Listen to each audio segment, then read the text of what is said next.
So there's not very good news about this, but the good news is that it does not affect anyone who is trying to renew a tourist visa, visitor visa, work visa, etc. It's strictly for those who seek to come to the US with their immigrant visa. Also an important point to note, which is some good news, for those who are in the United States who have applications pending for their what's called adjustment of status, which is the green card, they are not affected either. Those cases will continue to be processed. Wait, say that last part again, Sir Langston. So if your green card application is already in train, you're okay?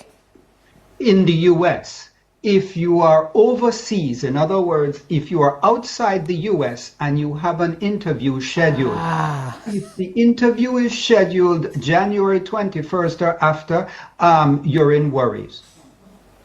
I'm going to read something here, sir, and it says to halt immigrant visa application from the countries affected in accordance with a broader order issued in November that tightened rules around potential immigrants who might become public charges in the United States. Whilst I understand that phrase, explain that to me, please, sir. What do you mean by public charge? So in other words, the official position of the administration means that if you are likely to apply for public benefits such as supplemental nutrition, Medicaid, school programs, etc., which might cause the US government to spend money on you, then they are going to screen you accordingly and you could be denied entry into the United States.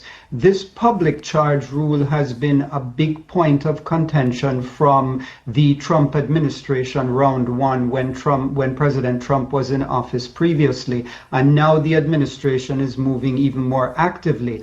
At that time, they had already started changing requirements from the public charge rule, and now what they're doing is they're refining it and making it across the board.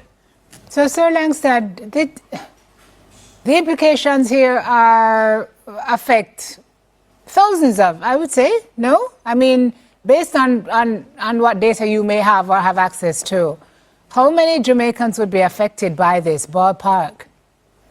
Many. It's hard to say, but as you know, a large number of Jamaicans do seek to migrate to the United States, and so quite a few of them have gone through that process from overseas, and they are anxiously awaiting their interviews. And unfortunately now they are in a difficult position because the pause is indefinite. There is no real guidance from the administration as to how